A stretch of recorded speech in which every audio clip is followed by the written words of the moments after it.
Mesdames et messieurs, merci de suivre cette émission. C'est le tout dernier numéro de la semaine. Le 3 juin 2022, je reçois aujourd'hui M. Jean-Paul Kazamba. Il est communicateur et cadre du FCC. Il rencontre Mardoché Nsele, communicateur national de la NGC.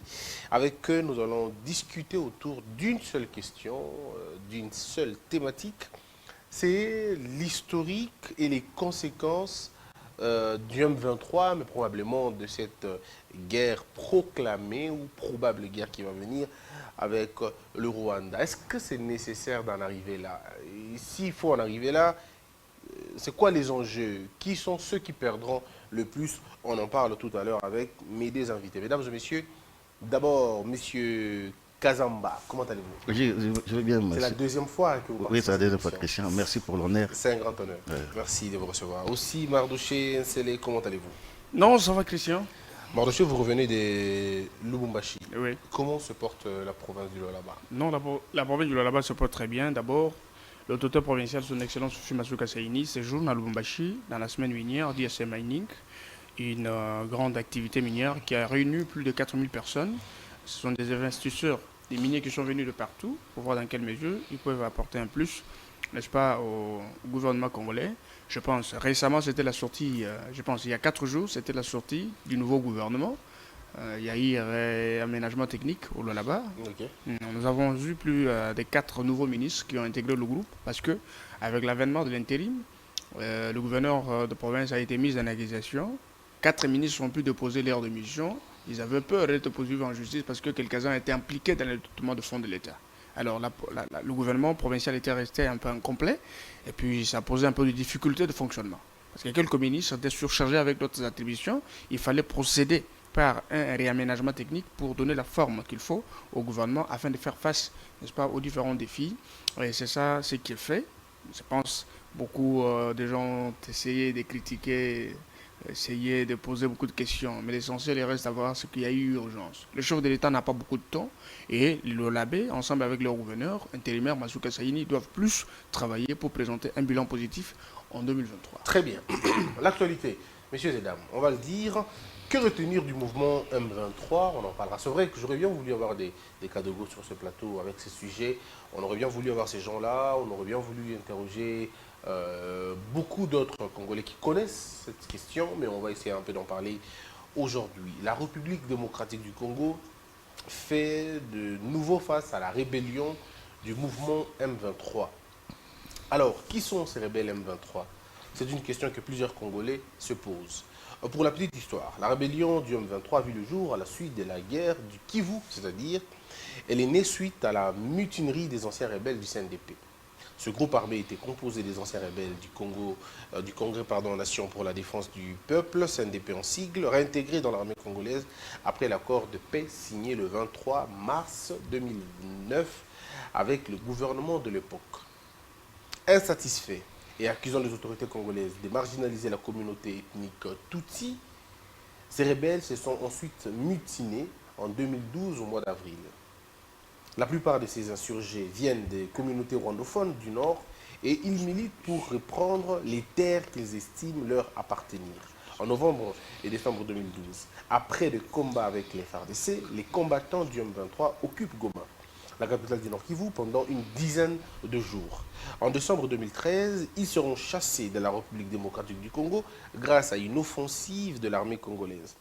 Plusieurs d'entre eux vont se réfugier au Rwanda et en Ouganda. Ce groupe rebelle sera dissous dans le cadre d'un accord de paix régional signé à Nairobi en 2013.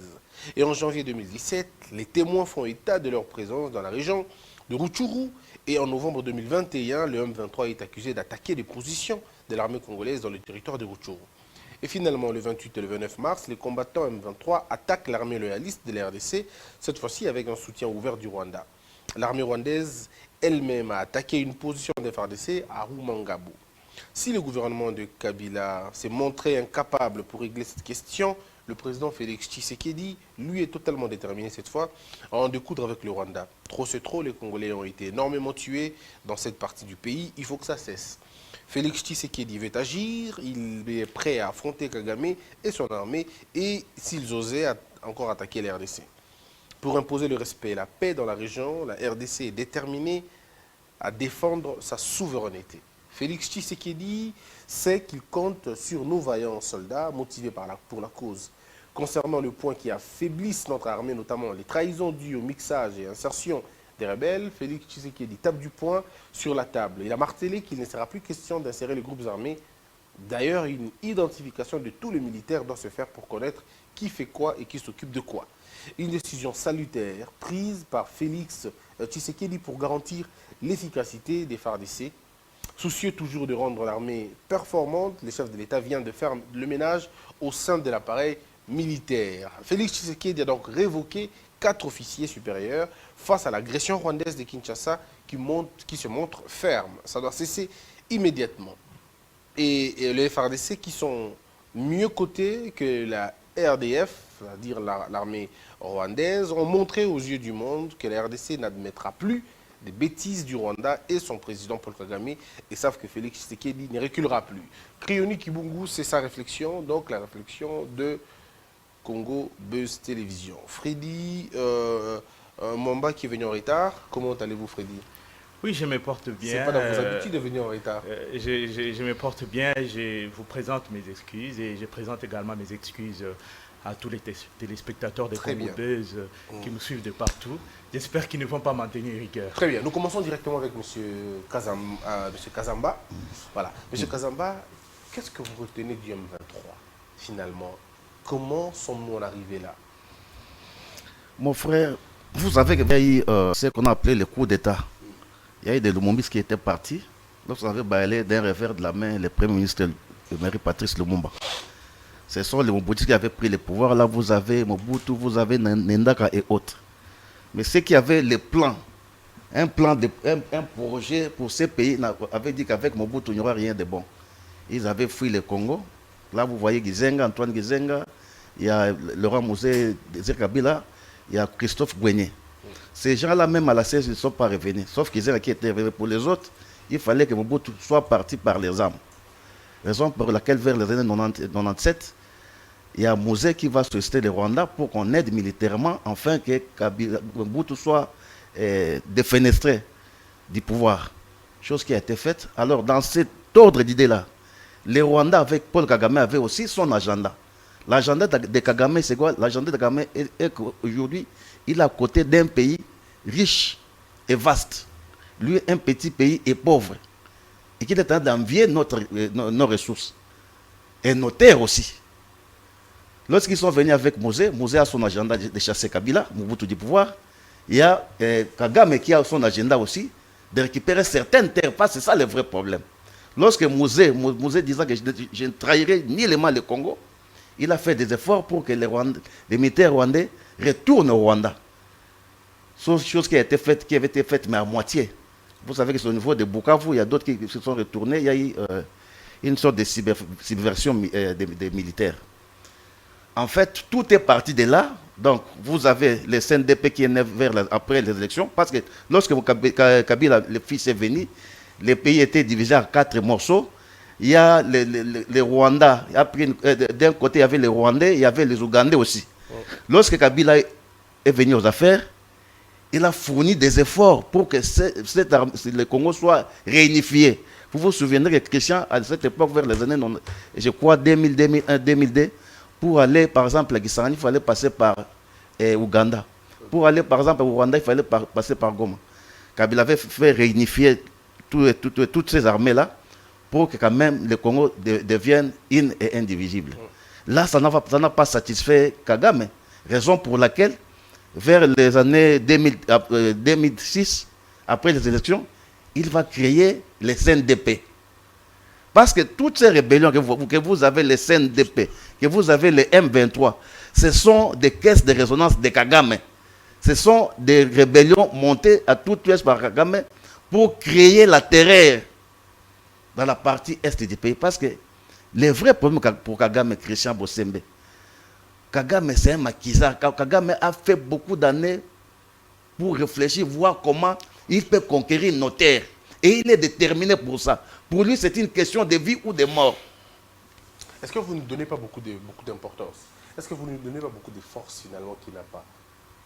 Kagame, ce n'est pas un problème d'avoir la force ou de ne pas avoir la force. Mais c'est vrai, malheureusement, il y a un adage qui dit que le malheur des uns fait le bonheur des autres. Aujourd'hui, Kagame est en train de réfléchir comment notre malheur peut devenir le bonheur du Rwanda. Il est en train de... Vous savez, nous avons un pays vaste, mon cher ami. Mais si vous avez... Imaginez que vous avez une maison qui a des dollars et des dollars, mais que vous ne fermez pas la porte. Kabila, il faut le reconnaître, lorsqu'il est arrivé au pouvoir, il avait trouvé que notre armée, en tout cas, n'existait que des noms. Vous souviendrez, Christian Bossembe, au crépuscule du pouvoir de Mobutu, vers les années 97, lorsqu'il partait, on n'avait plus aucun char de combat, on n'avait plus aucun avion de chasse. Nos militaires n'avaient même pas de tenue. Mais lui, il est venu, il a restructuré, il a modernisé l'armée, il a essayé un peu d'améliorer tant bien que mal les salaires des soldats. Aujourd'hui, le problème, c'est quoi, M. Bossembe? Ce n'est pas une question d'être fanfaron, mais de poser des actes qui montrent en suffisance qu'aujourd'hui, on peut faire face au Rwanda. Et vous pensez qu'aujourd'hui, on ne peut pas faire face au Rwanda? Non, ce n'est pas par des mots comme ça, parce que nous avons ce qu'on appelle les droits de poursuite. Le M23 a été radié depuis 2016. Mais d'où vient que ce M23 puisse ressurgir aujourd'hui? Mais on accuse le mais Rwanda. Exactement. Si le M23 ressurgit aujourd'hui, il y a ce qu'on appelle les droits de poursuite. Ce n'est pas que vous allez les repousser. Vous les repoussez où? Vous les repoussez dans des forêts congolaises ou vous les repoussez au Rwanda? Si vous les repoussez au Rwanda, il faut attaquer le Rwanda. Aujourd'hui, nous sommes en face, nous avons ce qu'on appelle les droits de poursuite. Vous savez, M. Bossembe, la guerre, elle est des attributs d'un État souverain. On ne doit pas se limiter. La guerre, par exemple, en Ukraine. Si aujourd'hui, l'État ukrainien, le gouvernement ukrainien se dit, non, je vais combattre, je vais faire face, par exemple, aux Poris, aux rebelles qui sont au niveau des Donetsk. Ça ne pouvait rien donner. Quand ils ont attaqué les Donetsk, qu'est-ce qu'il y a eu maintenant? On a vu la Russie riposter parce que les Poris, ça c'est une rébellion de la Russie. Aujourd'hui, le M23 est une caisse de résonance de Kagame. Si vous repoussez le M23, il faut aller jusque dans son dernier retranchement qui est le Rwanda. Très bien. Alors, Freddy Mwamba, le M23, une caisse de Kagame. Kagame refute ces allégations en disant que de lui apporter des preuves, il n'est ni près ni de loin. Et il dit que c'est un problème interne et que le Congo doit commencer à résoudre ses propres problèmes en cherchant à accuser le Rwanda. Est-ce que nous ne faisons pas un peu de trop finalement en citant le nom du Rwanda à tout moment? Est-ce que le problème n'est pas finalement un problème interne que vous n'arrivez pas à régler? Bon, vous savez que ce que Kagame est en train de dire, je pense que il est en train de cracher sur le sang des Congolais qui a coulé. Il y a plusieurs de nos compatriotes qui sont morts. Kagame, je le considère comme étant...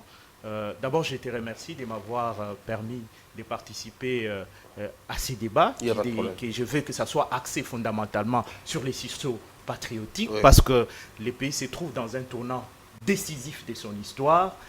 Nous sommes à la croisée des chemins.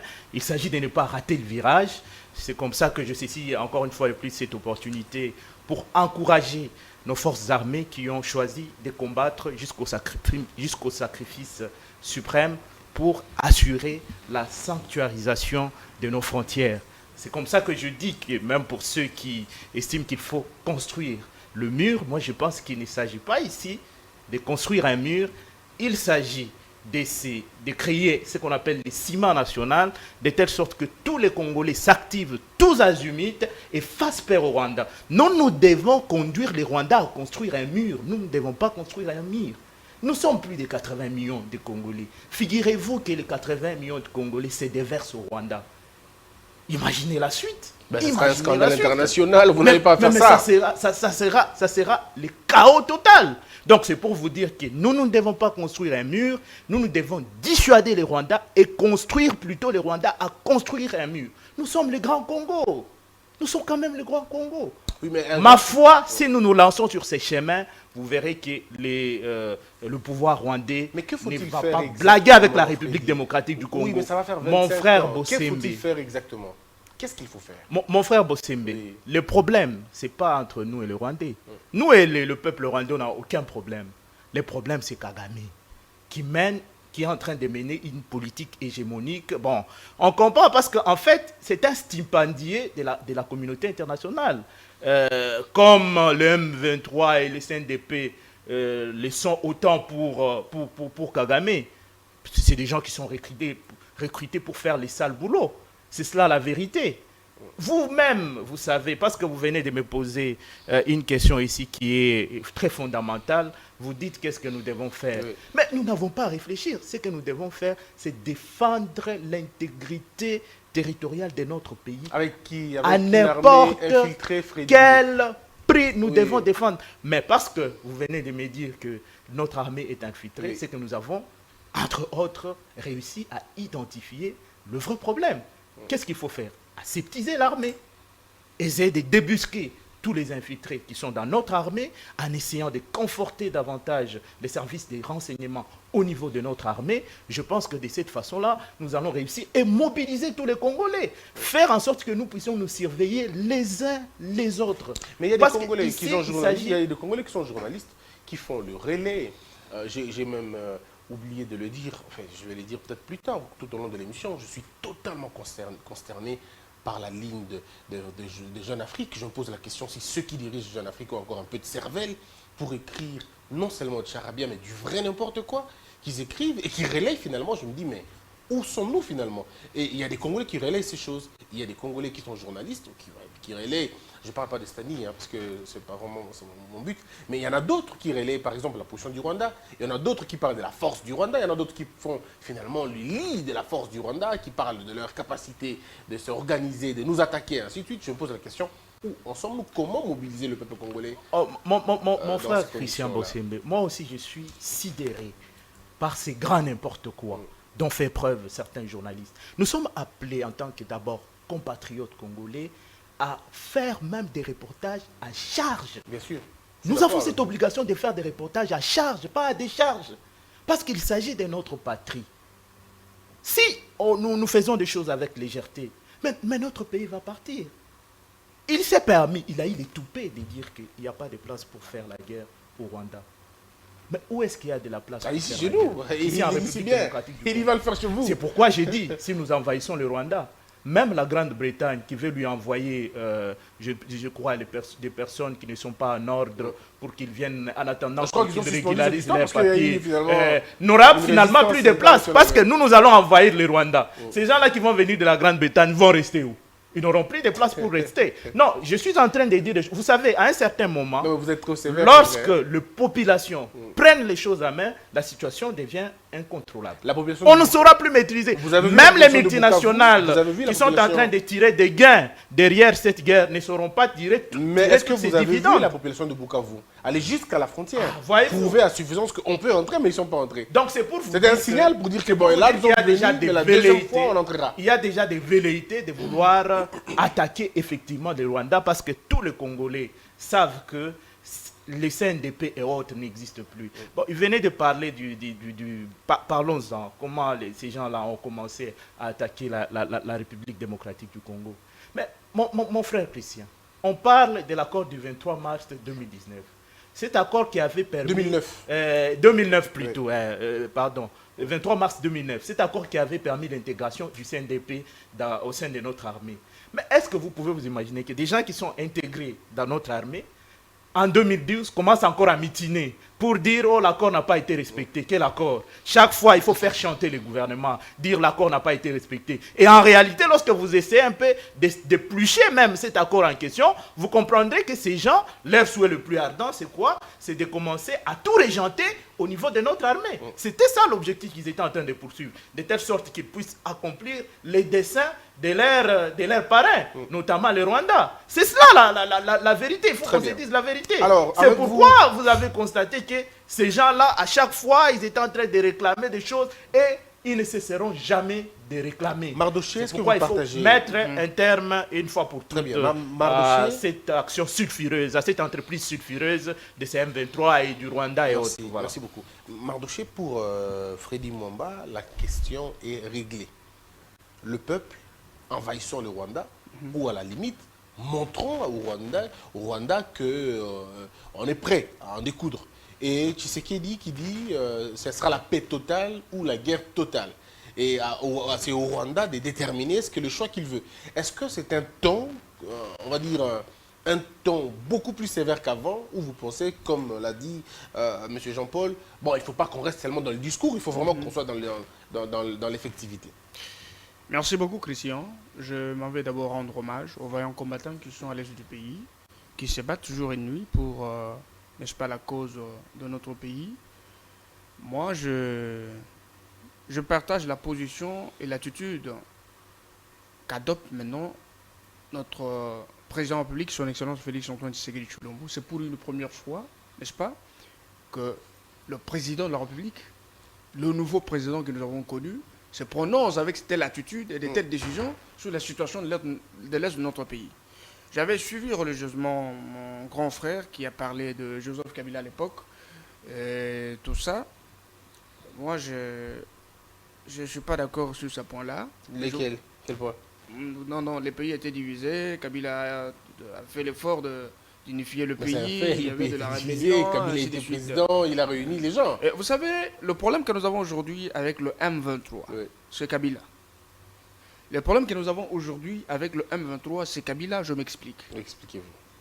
Vous savez que le Rwanda, c'est un pays biculturaliste. C'est un pays composé de deux tribus, le Hutu et le Tutsi. Aujourd'hui, dans notre pays... Je crois qu'il y a une autre tribu, mais qui n'est pas très oui. portée. J'ai oublié les termes. Si vous suivez je crois qu'il y a on le appelle... Hutu, quelque chose comme ça, Oui. un peu le pygmée en fait. Biculturaliste. Les Tutsis aujourd'hui sont devenus une nation pluriethnique. Ils ne sont pas seulement au Congo. Il y a les Tutsis ougandais, ils sont là. Les Tutsis sont en Tanzanie. Les Tutsis sont au Congo-Brazzaville. Les Tutsis sont au Congo ici. Donc c'est une nation qui n'a pas de thèse ancestrale. Mais si vous allez, vous remontez à l'histoire, parce qu'il fallait suivre le rapport des Nations Unies. On va vous dire que le Tutsi, rwandophone, congolaise, c'est ça, réclame... Bon, cette thèse-là, elle est compliquée pour moi. Donc, non, c'est ça ce que je dis. Cette thèse-là des Tutsis congolais, il fait vraiment assez bizarre. Mais bon... Il réclame l'intégration, leur intégration au sein des institutions congolaises, dans l'armée congolaise, ainsi de suite, comme patriotes congolais. Vous suivez, après l'arrestation de Laurent Kounda Batouaré, cet accord de paix qui a été signé. L'accord prévoyait quoi? Que la CNDP devienne un parti politique. Ça, c'est sous Joseph Kabila. C'était devenu un parti politique aussi. Oui, c'est ça ce que je dis. La CNDP devienne un parti politique. Que le membre, les ex-rebelles de la CNDP, aujourd'hui devenus membres du M23, soient intégrés dans les institutions, même dans l'armée congolaise. Ça a été fait. Il y a eu même des militaires, Tutsis, au sein de l'armée, qui étaient en train de faire le trafic, n'est-ce pas, des minerais à l'est du pays. On les a même déplacés de l'est pour le ramener dans d'autres régions, ici au Congo. Parce qu'ils étaient en train de transgresser l'accord de paix signé le 23 mars. Je suis en train encore d'avancer. Comment vous pouvez expliquer? Nous ne sommes pas encore une nation. Plus, c'est la théorie objective de la nation. Ce sont des tribus qui priment. Hein. Si vous voyez, même avec le comportement de nos frères katangais, c'est plus l'identité katangaise que l'unité congolaise. Comment vous pouvez expliquer prendre un expatrié, le ramener dans l'armée congolaise, dans les institutions, de l'autre côté, le Congo n'est pas encore à mesure de brandir l'identité nationale. Nous ne sommes pas une nation, au vrai sens du mot. Nous ne sommes pas encore. Nous ne sommes pas encore une nation. Donc ce serait impossible, n'est-ce pas, de prendre même un blanc, le ramener ici, faire de lui quelqu'un qui assume de postes prestigieux ici au Congo, en même temps lui donner la nationalité congolaise. Ce serait difficile. Ce serait difficile. L'histoire avec le M23, c'est ça le fruit de la gestion des 18 ans que nous avons hérité de Joseph Kabila. Je continue. La guerre, nous pouvons nous déverser au Rwanda, bien sûr, les 80 millions de Congolais, ainsi de suite. Ce n'est pas la solution. Les Français disent mieux vaut s'attaquer à la cause qu'au symptôme. Mieux vaut s'attaquer à la cause. C'est pourquoi je soutiens le président de la République dans ses décisions. De faire quoi? Il a compris que seuls les Congolais peuvent travailler et peuvent mourir pour leur patrie. Lorsqu'il y a infiltration, les autres, ils ont décidé derrière la tête. Ils sont manipulés quelque part. Suivez le rapport des Nations Unies. On vous dit que le M23 a été créé où? Le M23 est créé au Rwanda. L'armée rwandaise a servi des munitions et tout ce qu'il faut, le moyen logistique au M23 pour faire la guerre aux Congolais, pour déstabiliser le sud du pays pendant plusieurs années. Et même lorsque vous suivez l'accord de paix, qu'est-ce que la RDC a recommandé, exigé au M23 pour qu'il y ait paix durable? 2 Mais nous avons seulement lu que le contrat prévoyait quoi là? L'accord prévoyait qu'il y ait intégration de ces gens, une façon de calmer le jeu. Mais il y avait quelque chose qui s'est préparé du jour au jour. Donc pour vous, c'est Kabila le problème. C'est Kabila le problème. Mais même quand il n'est plus président, ça fait 4 ans, c'est toujours lui le problème. Mais écoutez, c'est Kabila le problème. Nous pouvons dire que c'est qui le problème? Parce que l'accord de paix là a été signé avec qui? Cet accord nous a produit quoi? Est-ce que vous n'essayez pas de voir Kabila partout finalement? Non, non, mon frère, entre nous soit dit, c'est la vérité. Suivez bien le rapport de Nations Unies. Aujourd'hui, on confirme ce rapport à travers les effets militaires trouvés sur le terrain, sur les champs de bataille, n'est-ce pas, par les forces armées congolaises. Ils ont trouvé les effets militaires rwandaises, n'est-ce pas? Ce qui prouve que le Rwanda est derrière le M23. Ça n'a pas commencé aujourd'hui. Oui, mais alors, vous dites que le Rwandais, c'est le Rwanda qui est derrière le M23. Puis Kabila derrière le M23. Finalement, qui est derrière le M23? Non, non. Le Kabila a facilité la tâche au M23. Ah, d'accord. Je vous dis. D'accord. Donc Kabila fait les Mais facilitateurs. Kabila va négocier avec le rebelle comment? Parce que le rebelle, il faut le traquer. Le rebelle, il faut le traquer, il faut le chasser, il faut protéger le frontière. Mais le gouvernement actuel, vous gérez, vous traitez aussi avec le Codeco. Non, non, mais les chefs d'État viennent de avec prendre les des autres. décisions. Oui, Non, pas les M23, mais les autres comme Codeco, comme ils sont encore quoi, Kili, quelque chose comme ça. Donc, comment vous dites ça, Freddy, en Christian, il fallait le l'avoir. haut de la montagne. Hein? Amani, non, la montagne c'est Kili. Kilima. Kilima, ouais. c'est ça. Chini à Kilima, Ouais, Yulu ouais. à Kilima. Ouais, ouais. C'est des groupes comme ça. Mais pourquoi vous traitez avec eux? S'il vous plaît. Mm. Christian, Koundé Batouare et les autres, même aujourd'hui, ceux qui sont dans le M23, il faut bien étudier l'identité de ces militaires, ces rebelles. Est-ce qu'ils sont réellement congolais? Les militaires là du M23, est-ce qu'ils sont réellement congolais? Mais Ils ne sont pas congolais. Mais il y a un porte-parole, leur porte-parole, il a même un nom congolais, il s'appelle Ngoma. Vous le visiblement, c'est quelqu'un du Congo. Christian, je vous dis, ces rebelles ne sont pas congolais. Très bien. Moi, je me pose la question, au nom de quels critères ce rebelle devrait être intégré au sein des institutions? Qu'est-ce qui a manqué à la RDC? N'est-ce pas de se sentir attaqué par le Rwanda à travers le M23? À l'époque où ils cherchaient à faire la paix avec le M23, qui les attaquait, les amenait, les poussait en dehors des frontières. Et poser le principe. Kabila est parti devant la tribune des Nations Unies pour parler de l'Est du pays. Moi, je n'ai pas vu Kabila, un président lésé, un président qui présentait des inquiétudes aux nations du monde, que je suis attaqué. Mon pays est attaqué. Les gens sont en train d'écouler, les gens sont en train de mourir. Vous avez suivi des débats sur la radio Capé partout. Les gens ont décrit même le comportement, l'attitude que l'ex-président avait adoptée. Merci Mardoché. On va écouter M. Jean-Paul. Monsieur Jean-Paul, est-ce que vous pensez que... Enfin, je ne veux pas qu'on revienne sur l'histoire, mais si vous voulez bien évidemment... Non, on peut attend le dire. pas. Alors, mais quelle est la solution aujourd'hui, Douane? Faut-il faire forcément la guerre au Rwanda ou faut-il trouver des accords de paix? Faut-il trouver le chemin de la raison? Merci, mon frère. Parce que quelqu'un a dit, la guerre, si vous devez l'éviter, évitez-la. Ouais. Merci, Christian. Je voulais d'abord répondre à... Vous avez posé la question à Mardoché. Vous avez dit que non, mais évidemment, c'est Kabila qui a réunifié le Congo, qui a été divisé par 4. Il dit qu'il n'est pas d'accord, mais il n'a pas démontré de quoi il n'est pas d'accord. On dit que le Congo a été réunifié par Kabila. C'est Kabila qui a fait venir les Rouberois, les Bemba ici à Kinshasa, pour qu'on aille aux élections, pour que les M23, c'est Kabila qui a tracté les M23. Moi, je pense que mon frère Christian, il y a quelque chose aussi que Mardoché a dit de grave, de très grave. De dire, par exemple, que nous ne sommes pas une nation. Mais c'est grave. Mais c'est quoi une nation? C'est quoi une nation par définition? Une nation, par définition, c'est la volonté de vivre collectif, le vouloir vivre collectif. C'est la volonté de vivre collectif. C'est ça la nation, c'est ça qu'on appelle une nation. Est-ce que le Congo n'a pas cette volonté de vivre collectif? Vous n'avez pas vu lorsque les Rwandais, les Bukavu étaient attaqués par les Rwandais, comment à Kinshasa on a marché? Vous savez, il y a combien de kilomètres de Kinshasa à Bukavu? Lorsque les gens meurent à l'est, à plus de 1500 kilomètres, quelqu'un qui est à Kinshasa, par exemple, au Bas-Congo, plaire.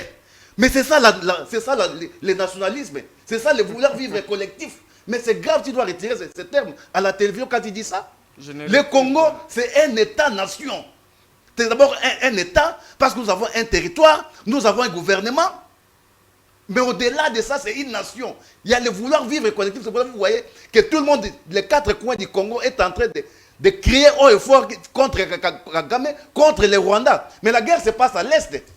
S'il n'y a pas fait passer ce vouloir vivre collectif, Personne ne parlait de Kinshasa, de la guerre qui se déroule à l'Est. Mais c'est grave quand il dit ça. Il parle de la prédomination des tribus et des ethnies. Non, mais non. La nation ne veut pas dire qu'on n'ait pas de tribus. Les tribus, ce sont des entités d'une nation. Ce sont des entités d'une nation. En Belgique, vous avez les Flamands, vous avez les Wallons. Mais vous n'allez pas me dire que ce n'est pas une nation. Une nation, oui, mais avec une nation dans la diversité des tribus. Très bien, on va poursuivre. Non, c'est nation, terrible quand tu dis ça, monsieur. Laissez-moi parler. Laissez-moi terminer, toi tu as parlé. Vous pouvez écrire. Mon cher frère, vous savez l'histoire de... On dit en français qu'on n'a pas de mauvaises troupes, il n'y a que de mauvais chefs. Ici, il faut le reconnaître, nous avons un problème de leadership. Lorsque vous parlez des infiltrés, quand Madoché dit qu'il y a des rwandophones à l'armée, mais il y a aussi des rwandophones au sein de votre gouvernement. Il y a des ministres rwandophones, vous le savez, oui ou non? Moi, je pense que le vrai problème ici... Le vrai problème ici, et puis vous savez, mon cher frère Christian Bossembe, ce qui détruit davantage aussi le Congo est en train de reculer aujourd'hui, c'est à cause de ce leadership-là faible. Vous savez, on dit que les hommes passent, les décisions restent. Aujourd'hui, s'il y a quelqu'un, j'avais dit ça une fois, c'est une des antennes, s'il y a quelqu'un qui devait pleurer, chaque fois pleurer dans ce pays, ça devait être Kabila, pas Tshisekedi. Pourquoi? C'est à trouver ce pays réunifié. Mais c'est à trouver ce pays avec une armée consolidée, structurée et modernisée. Lorsque Madoché dit qu'aujourd'hui, le M23, c'est Kabila, est-ce que c'est ça être responsable, c'est ça être dirigeant? Et déjà, quand on est dans l'opposition, on fait l'opposition parce qu'on trouve que j'ai un projet, c'est lui qui est au pouvoir. Parce que M. Christian, personne ne transformerait ce pays en paradis. Chacun peut venir là, il va faire sa part. S'il y a des erreurs, les erreurs, ce sont ceux qui étaient dans l'opposition qui vont les corriger. Mais c'est Tshisekedi qui a fait l'IDPS, qui a fait 37 ans dans l'opposition, aujourd'hui n'a pas droit à se plaindre.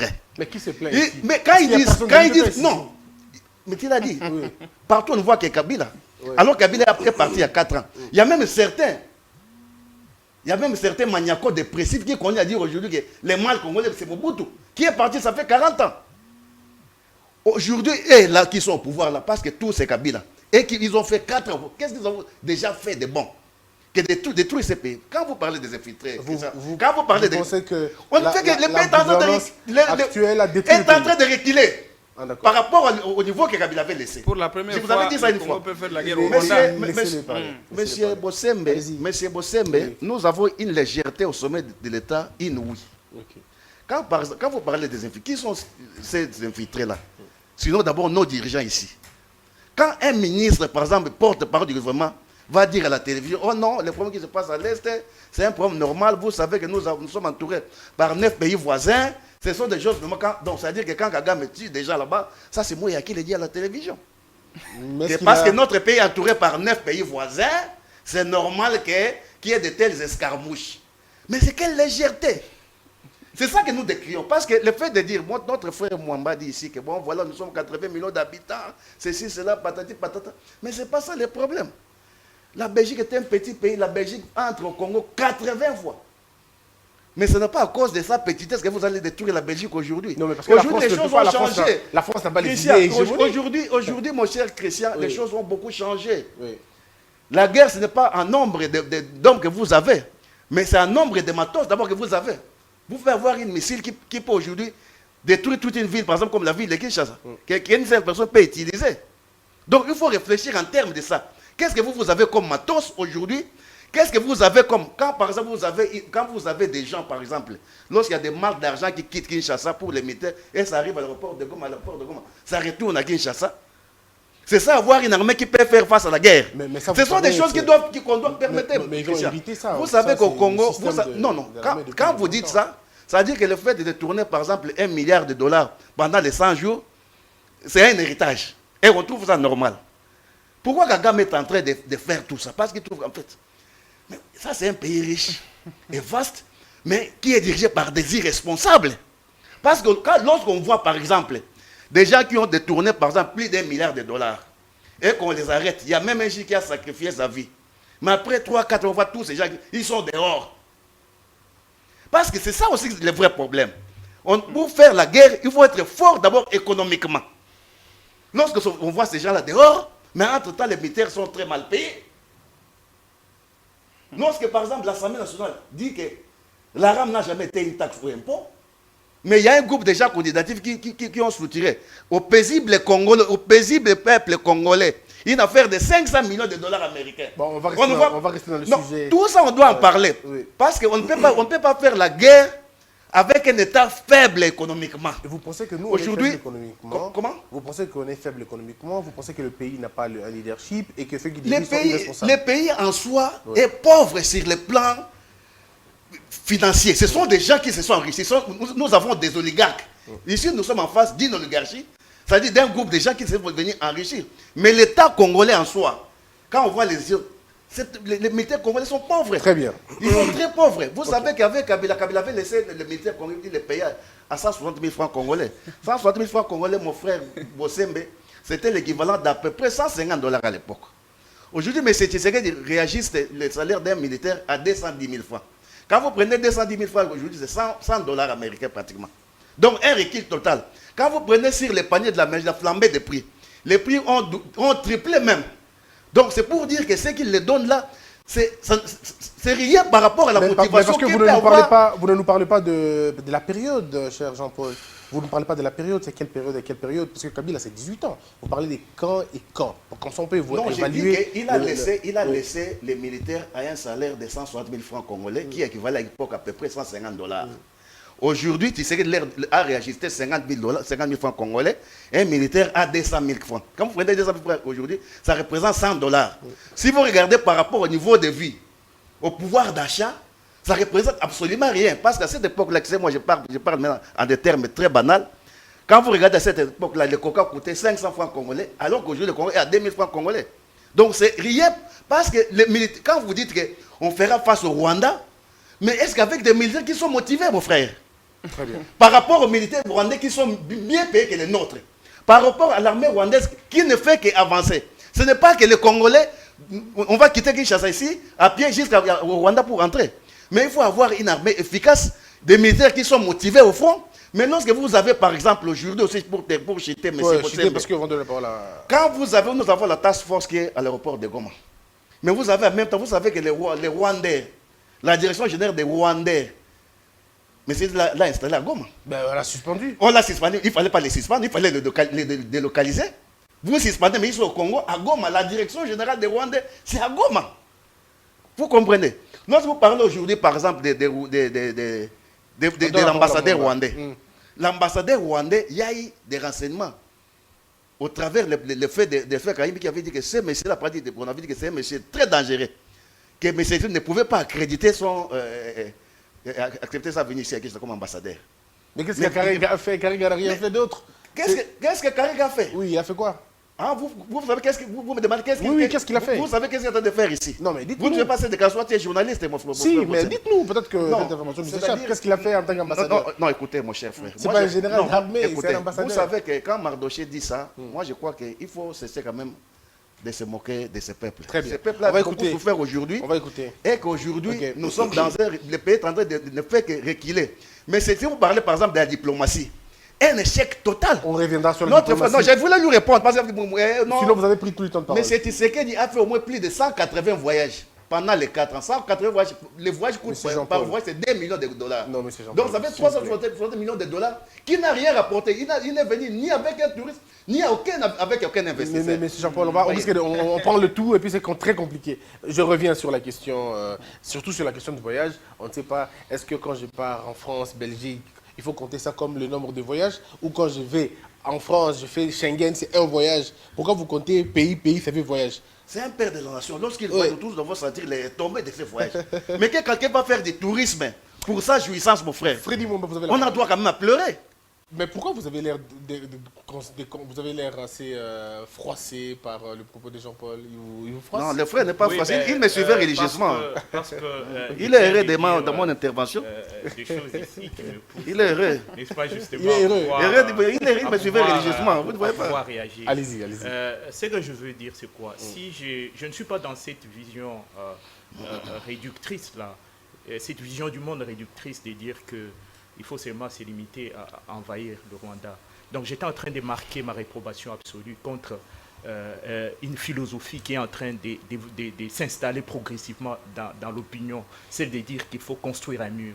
je me suis interrogé, j'ai dit, pourquoi est-ce que les Rwandais ne doivent pas être préoccupés par la construction d'un mur et qu'il n'y a que nous qui devons nous préoccuper de construire un mur? C'était ça mon interrogation. C'est pourquoi je dis, nous sommes quand même un grand pays. C'est eux qui doivent construire les murs.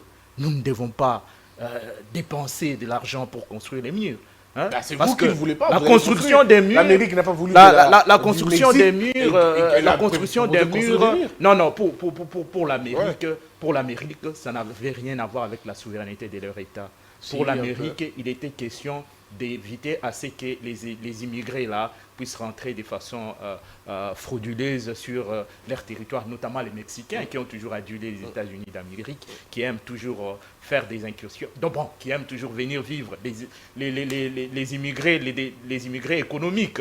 C'est pour éviter cela que les États-Unis voulaient construire un mur. Mais nous voulons construire un mur. Pourquoi? Nous voulons construire un mur parce que nous estimons que les Rwandais est en train de nous ennuyer à tout moment. Pour mettre un terme à cela, il faudra qu'on puisse finalement construire un mur. C'est cela, non? Donc, pourquoi est-ce que les Rwandais ne doivent pas être ennuyés par la République démocratique du Congo? Il n'y a que nous qui devons être ennuyés par les Rwandais. Je crois que c'est dans ce sens-là que j'ai réagi pour n'est-ce pas, dire à mon frère qui est avec moi sur ce plateau et lui dire que nous n'allons pas nous limiter à cela. La question de la logistique, c'est une question qui est très fondamentale. Maintenant, je me dis, il ne faut pas aussi se limiter à la logistique, parce que nous avons des cas de figure. Je vais vous donner un exemple. Vous avez, par exemple, les États-Unis en Afghanistan.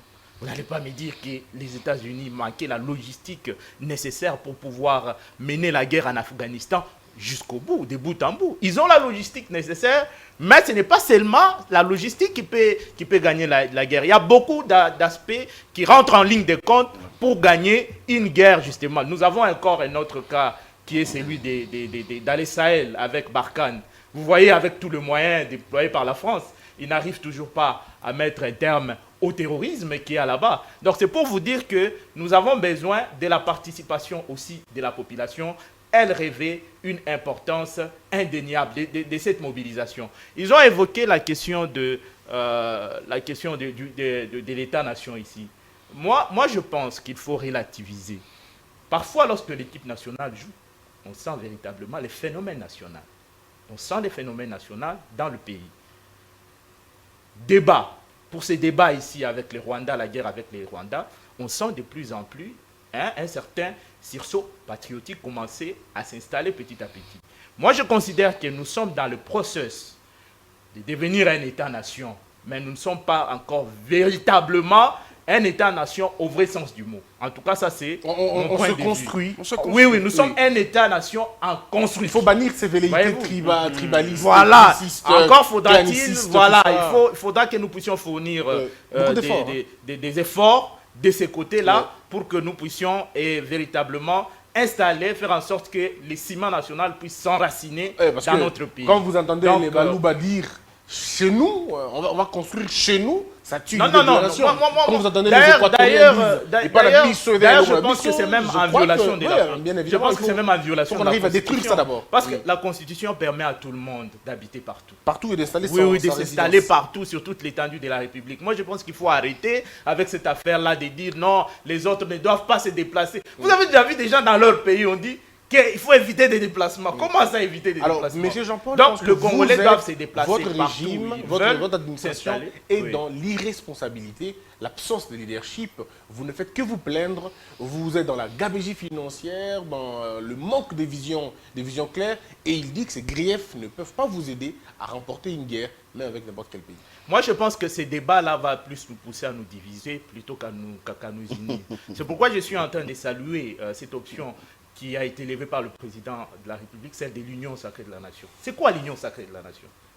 C'est-à-dire que face à un péril, parce que la nation est en train de faire face à un péril, nous avons cette obligation de mettre de côté tout ce que nous pouvons avoir comme divergence et regarder dans la même direction et sauver la nation. C'est ça même le vrai sens de l'union sacrée de la nation. Mais vous ne chassez mais pas si nous rentrons dans un débat comme celui-là pour dire qu'il faut départir la responsabilité. Non, mais vous ne chassez pas les voleurs du FCC, gardez le voleur de l'union sacrée. Là, ça ne sera pas logique. vous n'allez pas regarder que l'incompétence des gens du FCC et garder un œil fermé sur les incompétences des gens de l'Union sacrée. C'est de cela que M. Jean-Paul est en train de dire. Vous dites, on veut, quel pays, quand vous parlez du péril, mais qui est l'auteur de ces périls? Comment c'est commencé? Et quelles sont les résolutions que vous avez prises pour arrêter ce péril? Vous savez la cause, moi j'ai toujours dit, l'incapacité en fait, des personnes revêtues des prérogatives de la puissance publique de dissocier leur rôle émanation de la volonté de la collectivité de leur mode de vie individuel et la cause du désastre congolais. C'est-à-dire que lorsque vous accédez aux responsabilités, vous devez d'abord privilégier l'intérêt national. Lorsque vous êtes animé par ces soucis, de servir d'abord l'intérêt national, tout ce que nous sommes en train de raconter ici, on ne va même pas les dire. Moi, je pense que c'est honteux. Travaillons pour que, là où il y a une lutte contre la corruption, que nous puissions tous dénoncer. Que ce soit quelqu'un de l'Union sacrée de la nation, que ce soit quelqu'un de l'opposition, qui avait par exemple autrefois détourné ou bien qui avait détroussé les caisses de l'État, que cette personne qui a détroussé les caisses de l'État puisse répondre de tous ces actes qu'il a eu à poser. On ne peut pas fermer les yeux sur ça. Que ce soit pour ceux qui le font actuellement, pour ceux qui l'ont fait, qui l'ont fait dans les régimes passés. Toujours avec vous, avant de prendre Mardouché, beaucoup de dirigeants du M23 sont encore au Rwanda. Ça fait des années et des années. Et le Rwanda refuse de les extrader ici au pays. Mais nous avons ici 2 soldats rwandais, mais le Rwanda nous casse les oreilles. Il faut renvoyer ces 2 Rwandais au Rwanda pour être jugés là-bas, alors que le Rwanda, lui, détient des milliers de Congolais, en fait, je veux dire, ceux qui se réclament être Congolais, mais en même temps, ils ont causé la mort et tuerie dans ce pays. Comment cette question va se gérer quand l'Union africaine s'y met, la communauté internationale s'y met, la France, les États-Unis, qui demandent la relaxation de ces 2 soldats rwandais. Mais pourquoi la communauté internationale ne réclame pas le retour de Kounda Batouaré et les autres ici au pays? Bon, vous savez, le problème qu'il y a, c'est que cette même communauté internationale commence à comprendre qu'ils ne peuvent pas mettre les grappins sur nos minéraux sans coup férir, sans qu'il y ait des difficultés. Comme pour dire qu'il n'y a pas de crime parfait. Vous comprenez?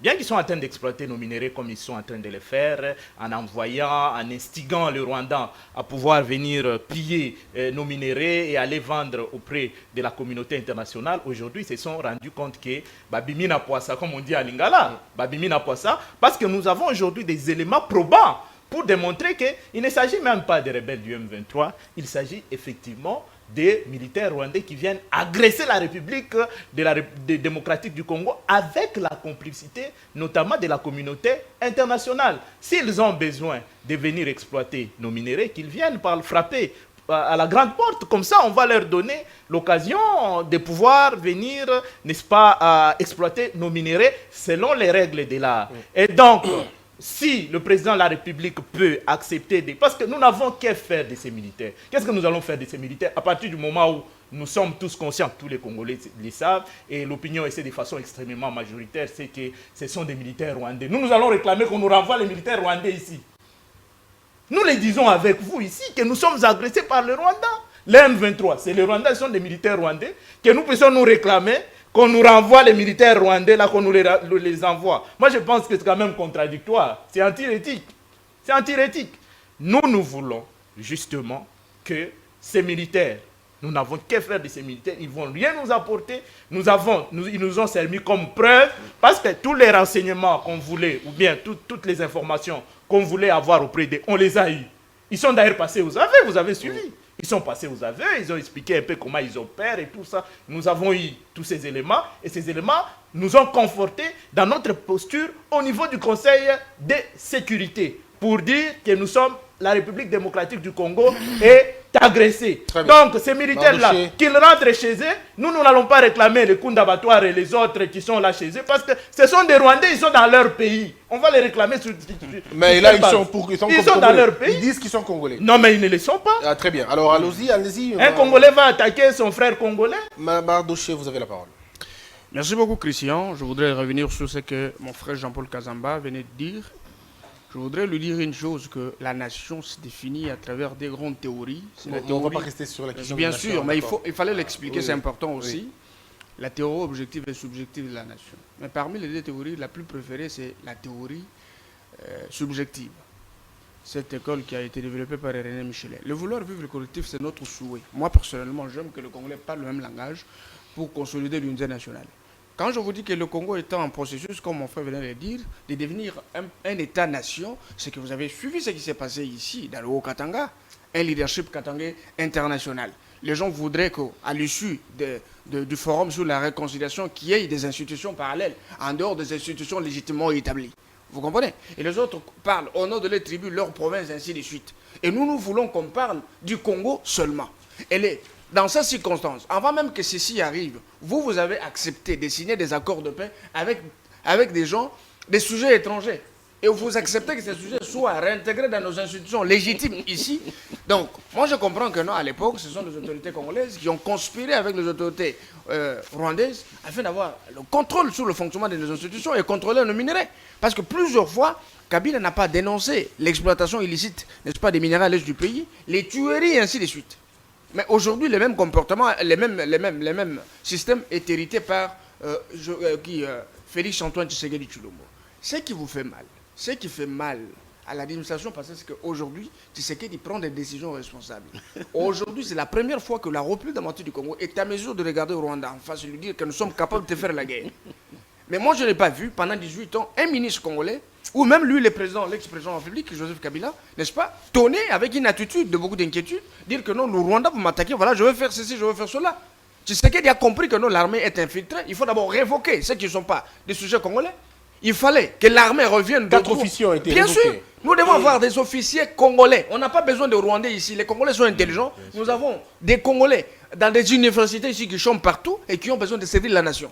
Et qu'est-ce qui a posé? Quelle a été la redevabilité du gouvernement congolais en face de rebelles de M23?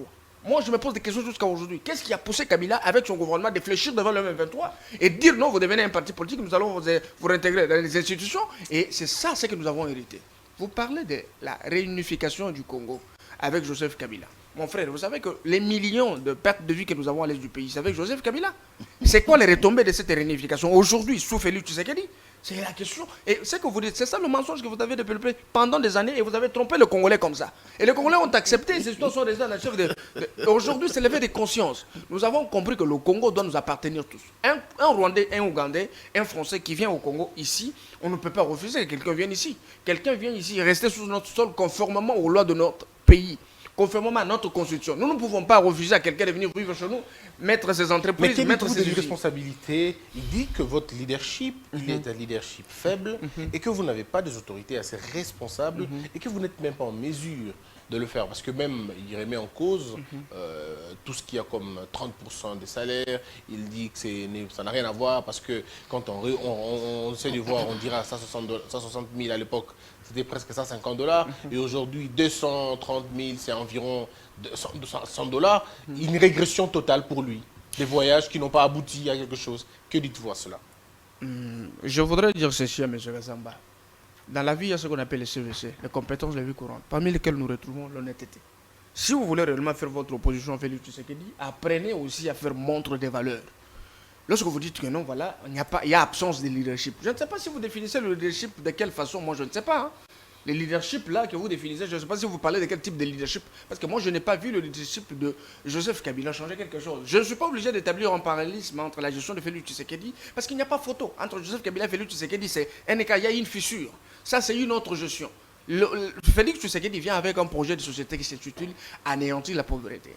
Tshisekedi est venu d'abord pour étudier les faiblesses du kabylisme. Et c'est sur les faiblesses du kabylisme que le tshisekedisme s'impose avec, n'est-ce pas, un plan d'action qui doit reprendre en marge tous les désastres de notre peuple. Vous connaissez dans quel état vous nous avez légué ce pays, n'est-ce pas? Nous avons connu les événements des Camerounais avec Joseph Kabila. Nous avons connu des divisions plusieurs fois ici. Beaucoup de choses que je ne sais pas citer ici, même si ce n'est pas le sujet du jour. Je voudrais vous dire que le leadership qu'imprime Félix Tshisekedi, c'est un leadership qui répond aux besoins de l'ère. Je commence avec un fait. Et rien ne peut se faire au Congo sans le fonds, sans l'argent dans la caisse de l'État. Vous nous avez laissé à combien? 1 milliard.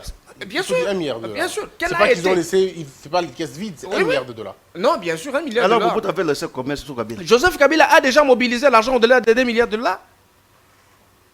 Joseph Kabila nous a payé pendant 18 ans. Ça ne s'est jamais fait. Quelles sont les retombées des 5 S'il vous milliards plaît, de dollars? je vous avais les Quelles sont les retombées Vous sur nous le avez terrain? apporté ici en Quelles 2010. sont les retombées sur les 5 milliards de S'il dollars vous que vous avez plaît, maximé comme je suis en train de... Je vais Sinon, vous la répondre, ne vous en souffrance- faites pas. D'une façon- Joseph Kabila, ici, Spectaculaire du en peuple 2006, on congolais. nous apporte 5 chantiers pour Ça sont construire. des théories. C'est ça, Mais c'est vous pas appelez ça quoi? Mais ça, c'est la théorie. Projet de société. Oui, mais Je laissez-le suis en parler, train de vous développer Non, ma pas que théorie. poser la question. Écrivez, on dirait. 5 chantiers pour construire le Congo dans 5 ans. Mon frère, vous êtes en face de moi. Vous êtes intellectuel. Vous êtes congolais. Réellement, si quelque chose vous fait mal ici, le fait d'être congolais, mettez en musique vos valeurs, réponds-moi et réponds les Congolais. 5 chantiers pour construire le Congo dans 5 ans. Est-ce que vous avez des infrastructures de base? Qu'est-ce que Kabila nous a légué ici? L'électricité, l'eau, l'école, ainsi de suite. Les détournements de fonds, vous avez même chargé des éminents professeurs dessus pour faire des enquêtes. Les fonds de l'État allaient où? On vous a dit il y a eu 15 milliards que la République perdait. Cet argent allait où? Mais aujourd'hui, avec Jules Lingeti, je peux vous rassurer ici, avec des légers sourires pleins de charme, que je suis fier de voir mon pays en train de prendre l'ascenseur. Vous dites que non, les militaires ne sont pas bien traités. Oui, vous allez parler. Il y a Il vous absence de reste- il leadership. nous reste 30 secondes. Il y a irresponsabilité des autorités politiques, ainsi de suite. Moi, je voudrais vous dire que vous devriez retirer. Nous avons connu une république de choses avec des éminents professeurs qui ont dansé ici un dialogue moderne, s'il faut le dire. Alors, ici, nous avons besoin de soutenir des bonnes initiatives qui ont pris le chef de l'État d'abord. Aujourd'hui, quand tu as parlé Il reste 7 secondes. hein. s'il vous plaît, Oui. les prix qui sont en train de varier sur le marché, moi je n'ai pas vu Joseph Kabila fixer le prix sur Merci, le marché, merci mais beaucoup. avec Félix Mardoché, Tshisekedi, il on y a eu revient. une nouvelle politique. Merci beaucoup, n'est-ce Mardoché. pas? Mesdames et messieurs, je rappelle que le sujet, il est bien écrit, de l'histoire aux conséquences, que retenir du mouvement M23. Mais vous voyez, on est tombé dans les finances, on est dans l'unification et tout ça. Mais revenons sur la question, la question principale.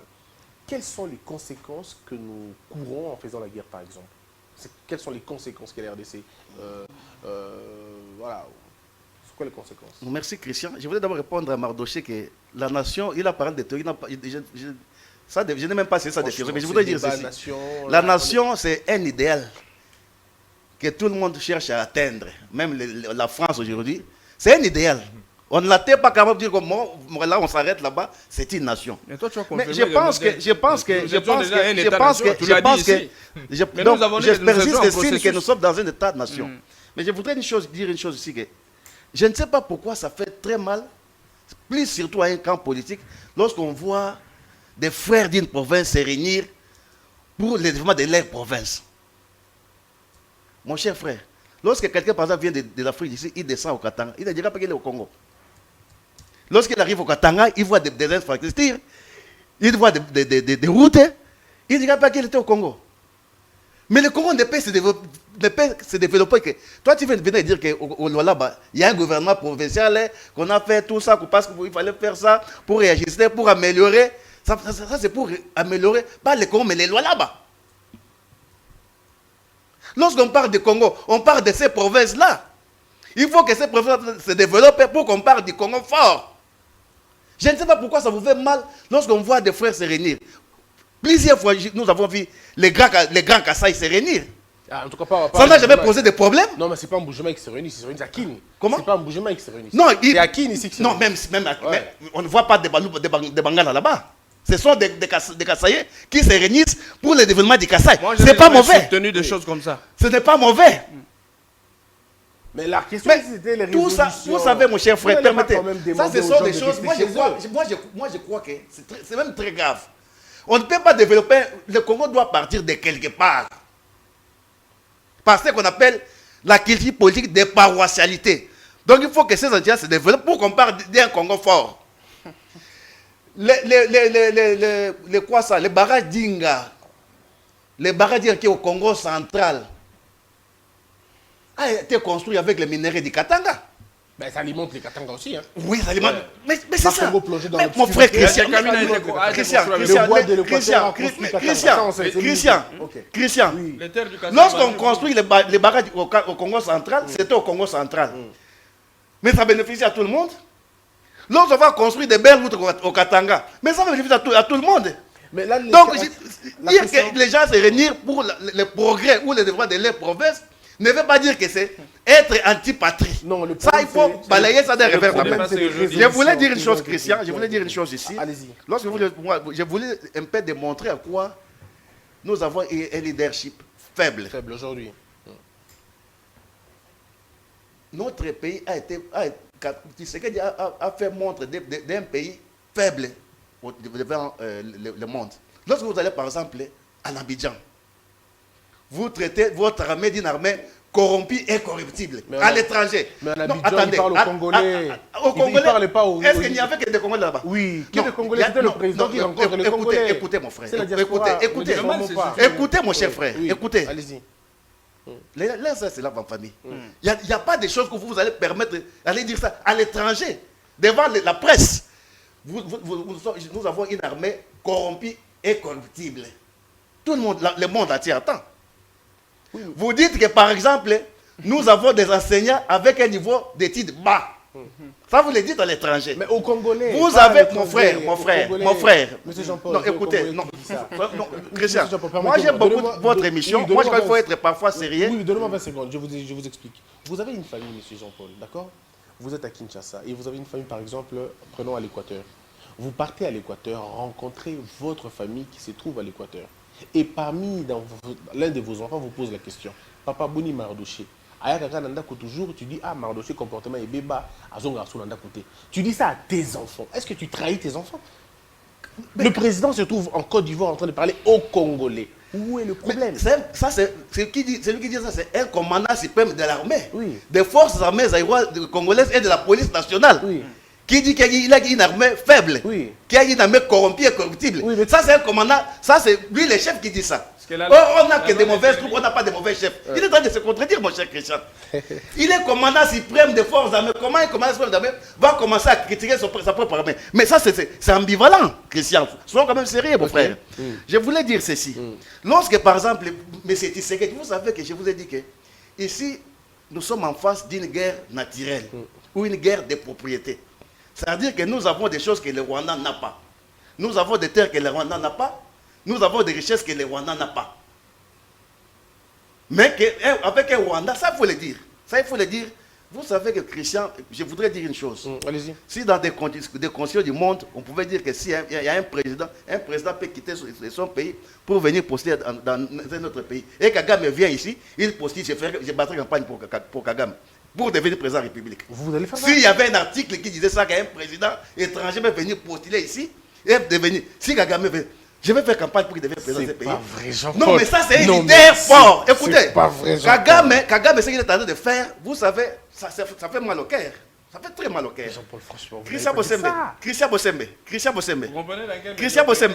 Vous savez que le malheur des uns fait le bonheur des autres.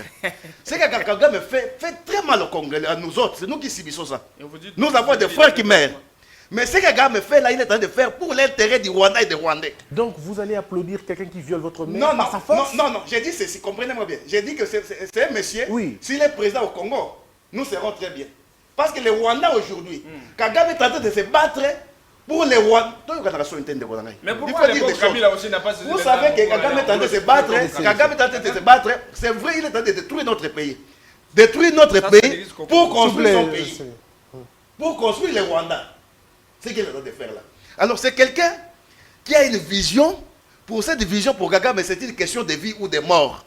Pour Kagame, ce n'est pas une question que M. s'appelle mon frère. Comme il a tenté, il fallait qu'il les caresse dans le sens du poil pour que Kagame cesse. Kagame, ce n'est pas ça, M. Mardoché. Kagame, ce n'est pas des millions que vous allez lui donner. Kagame, ce n'est pas parce que vous lui avez donné. Vous avez signé avec lui le contrat de Sakima. Kagame va nous laisser tranquille. Parce que Kagame a une vision. Pour cette vision, c'est une question de vie ou de mort. Kagame sait aujourd'hui que son pays aujourd'hui est surpeuplé. À côté d'un pays, il dit d'ailleurs que vous avez des espaces.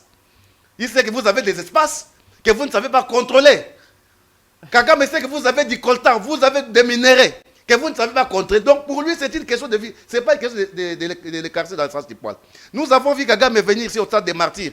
Lorsque Tshisekedi mourait, on a vu les gens de l'IPS applaudir Kagame. Yo nani, oboya Kagame. Yo nani, oboya Kagame. Mais non, tout Dieu. C'est monsieur qui a du sang de vos frères à l'Est.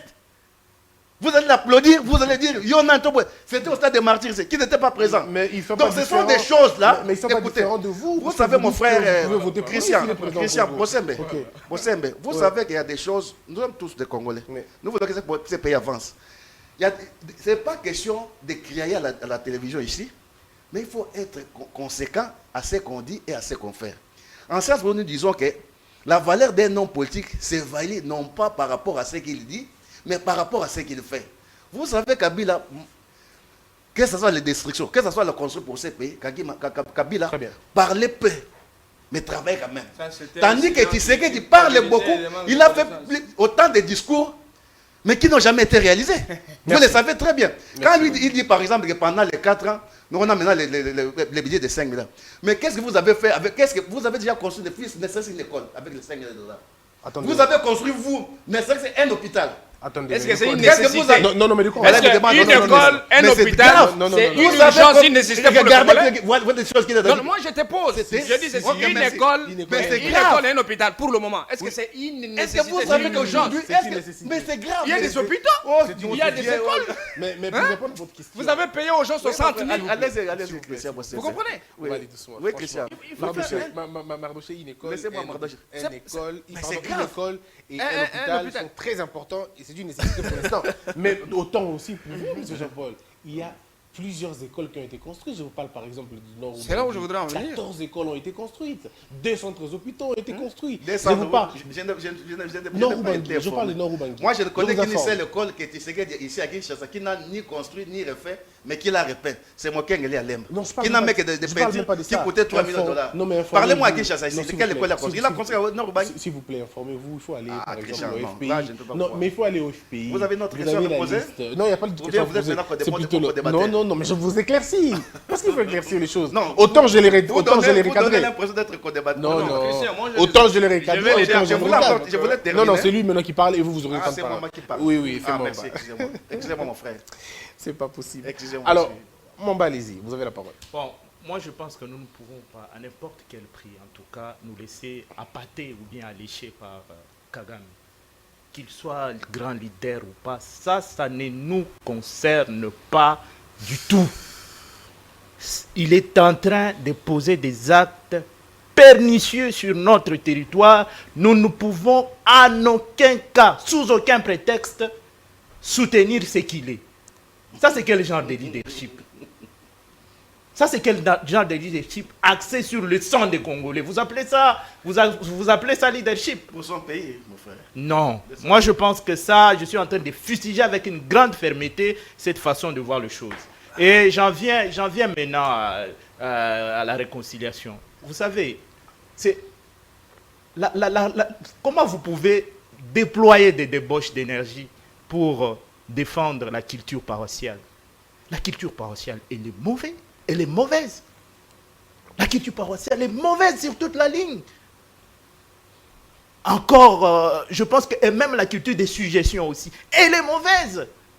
Je me rappelle lorsque le professeur Mulumba Tingasha nous apprenait l'introduction en sciences politiques à l'université de Lubumbashi, lorsqu'il a évoqué la question de la culture paroissiale, même nous tous dans l'auditoire, nous avions senti que cette culture paroissiale, je peux même dire en d'autres termes que c'est même le tribalisme ou le clanisme que nous sommes en train de déplorer. C'est quelque chose que je pense qu'il faut pouvoir décourager. On ne refuse pas. Le rabibochage n'est pas mauvais. Les gens peuvent se réconcilier. Mais se servir d'un rabibochage comme chandelier des visées politiques, c'est ça qui est mauvais. Parce qu'à l'issue même de ces assises, nous avons suivi notamment Tchikez Diemo, qui a dit, sans pince, sans rire, que nous avons subi des humiliations dans ces pays. Ça, c'est Tchikez Diemo sur RFI. Nous avons subi des humiliations dans ces pays. Il faudra que nous puissions récupérer le pouvoir. Vous comprenez? Donc, ça veut dire déjà qu'à ce moment-là, la rencontre là, ce n'était pas une rencontre de frères qui devaient aller se réconcilier. C'était en fait une intrigue qui était nouée contre le gouvernement. Alors, prenons ça comme ça. On nous parle d'un leadership national et international, un leadership katangé national et international. Ça veut dire quoi? Mais nous sommes des grandes personnes. Nous comprenons ce que ça veut dire un leadership national et un leadership international. Il se pourrait qu'au cours de cette même rencontre, on parlait de remontada. Voilà les termes qui étaient utilisés dans la rencontre. Remontada, tout ça. Remontada, ça veut dire quoi? Ça veut dire récupérons le pouvoir. C'est clair, tout simplement. Et Muyambo a dit, même, il a accordé une interview à une chaîne de Kinshasa ici, qu'est-ce que Mouyambo a dit? À chaque fois qu'il pouvait citer le nom de Félix Tshisekedi dans un lieu où les gens sont censés se réconcilier, c'est-à-dire que ce sont des valeurs qui sont mises en avant-plan, n'est-ce pas? Lorsqu'on cite le président de la République, en quoi ça doit gêner les gens? Il dit à chaque fois qu'il pouvait citer le nom du président, il était hué dans la salle. Mais lorsqu'on cite le nom de Kabila, c'est tout le monde qui applaudissait. Voyez-vous? Là, vous allez nous parler du... Non, la réconciliation n'est pas mauvaise. Personne n'est contre la réconciliation. Mais c'est que nous sommes en train d'éviter. Parce que, bien sûr que le Katanga est le coffre-fort de la République démocratique du Congo, dans la mesure où il y a beaucoup de minéraux là-bas. Mais pour construire ces usines-là au Katanga, il y a aussi les VA de l'Équateur qui a contribué. Oui, le bois de l'Équateur. Il y a les bois de l'Équateur qui ont contribué. Il y a le courant du Congo central. Donc ça veut dire il y a les terres du Kassai, nous sommes liés. Nous sommes tous liés, nous les Congolais. Mais c'est ça. Nous sommes liés. Alors, la République démocratique du Congo, l'effort de guerre de Mouzé était puisé où? À la Miba. Parce que lorsque Mouzé est entré, l'unique société qui fonctionnait normalement et qui pouvait donner du cash au gouvernement, c'était la Miba. Mouzé s'est servi de la Miba pour les fameux $100 qu'on donnait aux militaires. Venaient d'où? Ça venait de la Miba. Donc c'est pour vous dire que nous sommes liés. Nous sommes liés. Il ne faut pas que les gens cherchent à pouvoir créer une sorte de débat. Il faut freiner un peu les immigrés là, les déplacements là, des gens qui viennent, qui entrent et tout ça. Parmi les résolutions, il y a ça. Bien sûr, le flux migratoire.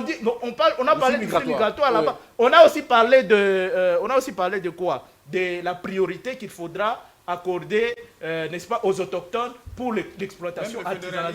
C'est contre la loi. Alors que non, la loi ne dit pas ça. La loi parle des nationaux. Oui, nationaux, contre la loi. La loi parle des nationaux. Donc il y a un certain nombre de choses que nous sommes en train de fustiger. Mais que les frères Katangais se retrouvent entre eux pour réconcilier, ça c'est pas une mauvaise chose. Revenons sur la question du M23. Monsieur Jean-Paul dit ceci.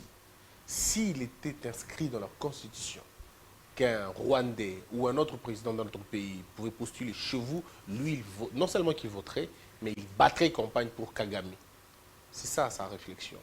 Non, non, moi je pense qu'il n'y a pas lieu de vouloir ici commencer à fantasmer, à mélanger des choses. Non, non, non, non. Il est dans son pays, c'est un président de notre pays, mais la méthode qu'il est en train d'utiliser pour construire son pays, l'approche utilisée, nous sommes en train de la fustiger de façon Mardoché, vous avez la parole pour terminer, et puis après, M. Jean-Paul, on va faire le tout dernier tour de table pour terminer cette émission Mardoché. Merci beaucoup. 3 minutes, pas plus. Merci beaucoup, Christian. Je vous en prie. Je vais vite rencontrer M. Kazamba sur ce qu'il a dit, que si Kagame était congolais, il devrait battre campagne pour lui. C'est-à-dire, moi aussi je comprends bien ce que M. Kazamba dit, c'est-à-dire que Kabila était même moins intelligent que Kagame, parce qu'il était aux côtés de Joseph Kabila pendant 18 ans. C'est-à-dire que Joseph Kabila aussi n'était pas à mesure de faire ce que Kagame est en train de faire aujourd'hui. Et puis, une chose, le Congo ne peut jamais être comparé du Rwanda, de loin ni de près. De loin ni de près. Si toutes les richesses que nous avons ici, c'était pour développer des provinces, est-ce qu'on pouvait comparer les deux provinces là au Rwanda? Le Congo, c'est un grand pays. Le Congo, c'est un grand pays. Un grand pays qui a besoin de beaucoup de moyens, qui a besoin de beaucoup d'énergie pour le développer. Et puis, en même temps, le pays a été détruit pendant autant d'années. Comment est-ce que vous voulez être à mesure de comparer la gestion de 3 ans par rapport à la gestion des 18 ans que vous avez fait, sans tenir compte de la gestion de quoi? De Mouzé, Mobutu, Kasavubu, et ainsi de suite. Mais Tshisekedi est au pouvoir il y a 3 ans et il a arrêté le pays déchiré dans tous les secteurs de la vie. Tu sais, économique troué, il n'y a pas d'infrastructure de base, il n'y a pas l'argent dans les caisses de l'État, parce que rien ne peut marcher si les structures, n'est-ce pas, de finances ou les régimes financiers ne sont pas à mesure de donner aux institutions ou au pouvoir public le moyen possible afin de faire face aux besoins de la population. Vous avez soulevé la question ici de l'hôpital, de l'école. Qu'est-ce que Tshisekedi a déjà construit? Qu'est-ce que Tshisekedi... Il faut être reconnaissant et soyez honnête. Ce sont des débats politiques que nous sommes en train de faire sur ce plateau. Et les gens sérieux nous suivent. Vous vous dites que Tshisekedi n'a rien fait. Et ça, c'est de la farce. Mais prouvez-lui qu'est-ce qu'il a fait. Prouvez-lui qu'est-ce qu'il a fait. Quand il dit qu'il n'a pas construit une école, les chefs de l'État, on le vote en fonction de son cahier de charges. Ce qu'on appelle le projet de société. Il vient, il présente au Congolais, il vous dit, voilà, moi je viens auprès de vous, peuple souverain primaire, voilà, je veux vous faire ça, je veux vous faire ça, je veux vous faire ça. C'est en fonction de ce qu'il présente comme projet de société que la population lui donne le mandat de 5 ans. Tu sais qu'il arrive, il devrait d'abord étudier Dans quel état vous avez laissé ce pays? C'est ça. On ne peut pas parler de la construction. S'il vous plaît. On ne peut pas parler de la construction de ce pays juste parce que tu soulèves la question de l'école, de l'hôpital. Non, il y a beaucoup d'autres choses qui sont prioritaires que l'école. L'école est importante, l'hôpital aussi c'est important. Mais on commence avec le finance, on commence avec les réformes institutionnelles pour définir un élan de développement qui peut permettre à ce que les écoles et les hôpitaux soient construits le plus vite possible. Maintenant, brièvement pour atterrir, le Rwanda ne peut jamais gagner le Congo. Je vais vous dire pourquoi. Le Congo... Le chef de l'État a manifesté la volonté d'abord d'améliorer les conditions de fonctionnaires congolais, d'améliorer les conditions des agents et membres du gouvernement, et puis en même temps qu'il y ait des répercussions positives sur la vie sociale de notre peuple. Quand toi tu dis que non, Kagame peut devenir le président ici, tu es l'unique à le dire. Moi j'édifie mon pays, j'ai des gens sérieux, j'ai des Christian Bossembe un jour, demain il peut devenir premier ministre, président de la République. Je ne pense pas qu'il ne serait pas à mesure de faire ce que la population peut le faire. Pourquoi toi tu ne peux pas lire la compétence dans le chef de Félix Tshisekedi, à moins que tu aies la haine, n'est-ce pas? Dans toi, Félix Tshisekedi c'est un président providentiel qui peut changer les choses, et moi je l'appelle génie parce que la politique que nous sommes en train de subir aujourd'hui, la mise en place des structures fortes, n'est-ce pas? Non, ça va. Je vous dis, des structures fortes de lutte contre la corruption, n'est-ce pas? Et de lutte contre la corruption et de mobilisation des recettes. Merci Mardoché. Allez-y. Vous comprenez? M. Jean-Paul, on va terminer dans 3 minutes et puis Mwamba prendra 3 minutes aussi pour terminer cette émission. Mardoché tente d'abord de se contrer. Lorsqu'il dit que non, lorsqu'on arrive au pouvoir, il faut commencer à réfléchir, d'étudier, voir. On va commencer. Alors que je sais que pour un opérateur politique sérieux, vient avec un projet de soutien, avec un programme bien concis, parce que tu es dans l'opposition. Mais dire que Tshisekedi aujourd'hui est en train de faire les stages, vraiment, ça me fait très mal au cœur. Alors que dans des pays normaux, un gouvernement est géré 100 jours après. Non pas 5 ans après. Bon, ça c'est le mimétisme aussi. Moi je crois, M. Christian Bossembe, vous savez que lorsqu'on est chef de l'État, on est ce qu'on appelle père de la nation. Lorsqu'un père de la nation dit quelque chose, tout le monde est censé... Qu'est-ce qu'il a dit? Qu'est-ce qu'il a dit? Mais c'est Tshisekedi, il est allé en bougement, il a dit « Machi à moi-même ». Il a payé les Kassaïens « Makila Nangaï ». Ça, c'est un père de la nation qui dit ça. Moi, pratiquement, ça ne m'a pas fait mal. Mais il y a des autres qui ont été aussi tiqués. Parce que lorsqu'on est père de la nation, on est père de tous, des Kassaïens, des Katangais. Mais il va en bougement, il perd dans ce qu'il dit Bino Boza Makila Nangaï. Et ils n'avaient pas condamné ça. Mwamba, il y a ce qu'on appelle la culture politique de paroissialité, la culture politique de suggestion et la culture politique de participation. Mais ça doit commencer quelque part. On ne doit pas brûler les étapes. Nous avons ce qu'on appelle, il y a en sciences, ce qu'on appelle la dimension affective, la dimension évaluative et la dimension cognitive. Ça, ce sont des choses qu'on ne peut pas outrepasser. Konde Vilakikanda était gouverneur au Nord Kivu, mais il n'était pas du Bas-Congo. C'est par rapport à cette paroisse. La quitté parce que ça ne veut pas dire que ce n'est pas le monopole des autochtones. Konde lorsqu'il a fait pendant des années à Goma, c'est chaque fois qu'il devenait gouverneur. Il était voté au Kivu alors que lui, il est du Bas-Congo. C'est cette paroissialité-là. C'est cette composante cognitive parce qu'il est connu là-bas. Des paroissiens à la participation, des gouverneurs au président de la République. Il faut venir de quelque part. Tous nous venons de quelque part. Lorsque M. dit que Makila Nangaï, bien qu'il est père de la nation, moi ça m'a pas fait mal. Mais pour les autres, c'était très mal parti. Il est père de la nation, il est père de nous tous, il ne peut pas aller dans un coin. Mais pourquoi ça ne vous a pas fait mal? Les autres ne sont pas Makila Nangaï. Lui, il est père de la nation. Non, vous, pourquoi ça ne vous a pas fait mal? Comment? Vous, pourquoi ça ne vous a pas fait mal? Bon. Moi j'ai été indifférent à ces propos. J'ai trouvé que c'est quelqu'un, lorsqu'il est là, il dit des choses parfois sans contrôle. Hein. Moi j'ai été indifférent à ça. Mais il y a des gens qui ont très mal apprécié un discours comme ça d'un père. Élevons les débats.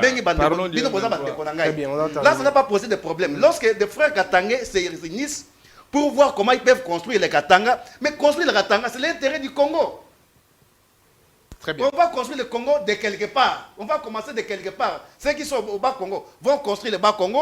Ceux qui sont au Bas-Congo vont construire le Bas-Congo. C'est ça qui fait la force du Congo. Cette diversité-là. Donc vous n'allez pas interdire à une province de réfléchir comment leur province peut progresser.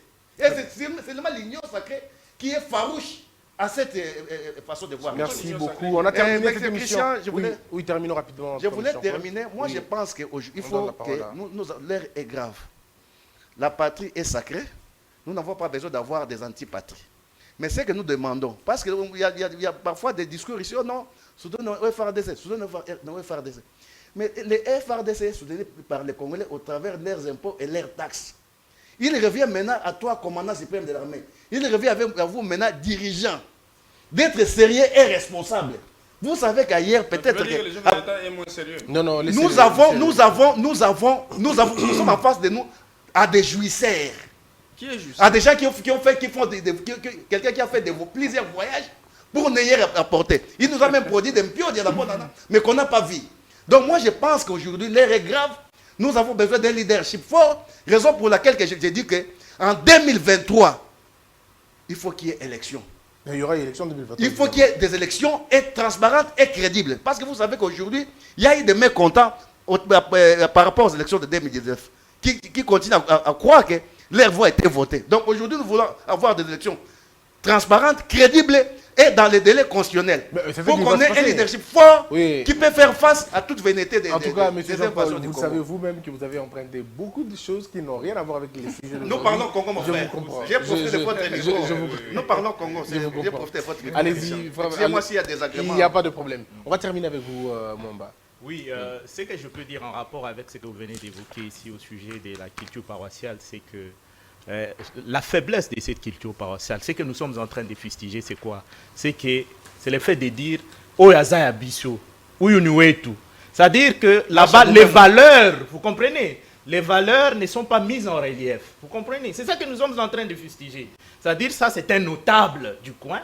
C'est une personnalité notoire que nous connaissons, mais on ne se base pas sur ce qui nous présente, par exemple, comme logiciel politique, comme offre politique, pour que nous puissions savoir si c'est bon pour, par exemple, l'avancement du pays ou pas. C'est ça que nous sommes en train de fustiger. C'est pourquoi nous disons qu'il faut faire très attention, parce que dans l'entendement des Congolais, quand on dit « Oyaza Abisso », ça veut dire quoi? Notable d'Abisso. Ça veut dire quoi? Ça veut dire que c'est notre frère, de notre clan, de notre tribu. Nous devons, coûte que coûte, voter pour lui. Machi Amoumène, parce que tu viens d'évoquer les dons. Donc le président était dans un contexte qui est très, très précis.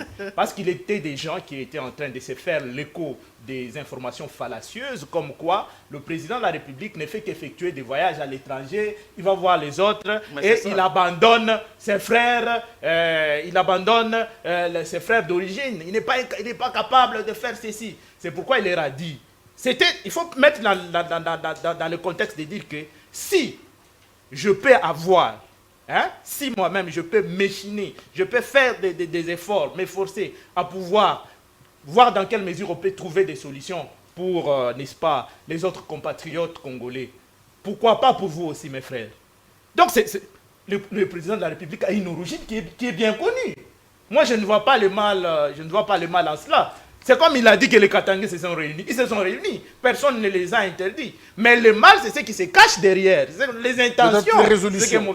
Donc, nous sommes appelés aujourd'hui plus qu'hier et demain mieux qu'aujourd'hui à faire en sorte que les ciments nationaux soient mis en avant-plan que le reste des choses. Nous pouvons pérorer comme on veut, mais l'important c'est que nous puissions mettre toute notre énergie, concentrer toute notre énergie pour dénoncer tous ceux qui sont en train d'instiguer le pays à la polarisation. Les dénoncer et faire en sorte que nous puissions nous unir, fédérer nos énergies, fédérer nos efforts pour faire avancer la République. Merci beaucoup. Merci à Mardoché.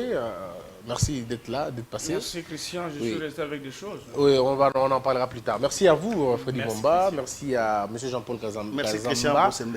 Mesdames et messieurs, c'était l'émission de ce jour. Vous l'avez certainement compris qu'il y a eu des sujets qui n'avaient rien à voir avec le sujet principal. Mais comme on dit toujours, les choses sont parfois intéressantes. Il faudrait en parler un peu dans tout. Merci de nous avoir suivis. Je vous retrouve lundi, si Dieu nous garde. Que la peur quitte nos esprits et que Dieu bénisse la RDC.